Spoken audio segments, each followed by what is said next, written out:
प्रधानमंत्री नरेंद्र मोदी ने मध्य प्रदेश के खजुराहो में कई महत्वपूर्ण परियोजनाओं का उद्घाटन और शिलान्यास किया। उन्होंने केन बेतवा नदी जोड़ो परियोजना, दौधन बांध और राज्य के पहले फ्लोटिंग सोलर प्रोजेक्ट की आधारशिला रखी। इस अवसर पर प्रधानमंत्री ने क्रिसमस की सभी को शुभकामना देते हुए मुख्यमंत्री डॉक्टर मोहन यादव के नेतृत्व में सरकार के 1 वर्ष पूरे होने पर प्रदेशवासियों को बधाई दी। उन्होंने कहा कि पिछले 1 साल में हजारों करोड़ रुपए की परियोजनाओं से विकास को नई गति मिली है। वहीं मुख्यमंत्री मोहन यादव ने भी कार्यक्रम को संबोधित करते हुए अपने विचार साझा किए। आज पूरे विश्व में क्रिसमस की धूम है। मैं देश और दुनिया भर में उपस्थित ईसाई समुदाय को क्रिसमस की ढेर सारी बधाई देता हूं।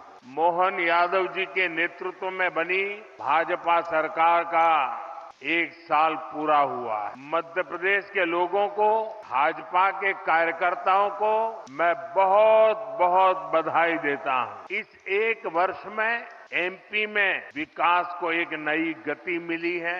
आज भी यहां हजारों करोड़ रुपए की विकास परियोजनाओं की शुरुआत हुई है।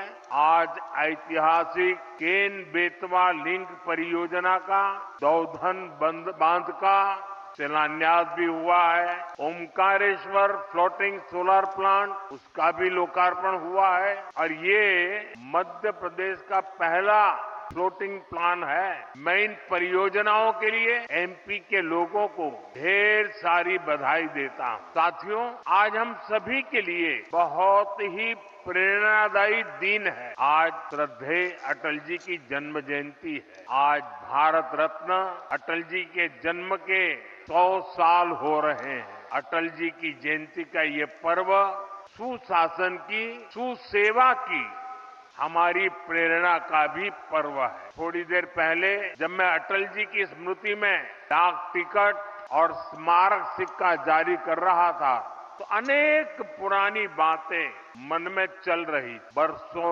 बरसों तक उन्होंने मुझ जैसे अनेक कार्यकर्ताओं को सिखाया है, संस्कारित किया है। देश के विकास में अटल जी का योगदान हमेशा हमारे स्मृति पटल पर अमिट रहेगा। मध्य प्रदेश में 1100 से अधिक अटल ग्राम सेवा सदन के निर्माण का काम आज से शुरू हो रहा है। इसके लिए पहली किस्त भी जारी की गई है। अटल ग्राम सेवा सदन गांवों के विकास को नई गति देंगे। साथियों, हमारे लिए सुशासन दिवस सिर्फ एक दिन का कार्यक्रम भर नहीं है। गुड गवर्नेंस, सुशासन भाजपा सरकारों की पहचान है। देश की जनता ने लगातार तीसरी बार केंद्र में भाजपा की सरकार बनाई। मध्य प्रदेश में आप सभी लगातार भाजपा को चुन रहे हैं। इसके पीछे सुशासन का भरोसा ही सबसे प्रबल है। और मैं तो जो विद्वान लोग हैं, जो लिखा पट्टी एनालिसिस करने में माहिर है, ऐसे देश के गणमान्य लोगों से आग्रह करूंगा कि जब आजादी के 75 साल हो चुके हैं, एक बार इवैल्यूएशन किया जाए। 100-200 विकास के, जनहित के, गुड गवर्नेंस के पैरामीटर निकाले जाएं और फिर जरा हिसाब लगाएं कि कांग्रेस सरकारें जहां होती हैं वहां क्या काम होता है, क्या परिणाम होता है। जहां लेफ्ट वालों ने सरकार चलाई, कम्युनिस्टों ने सरकार चलाई, वहां क्या हुआ।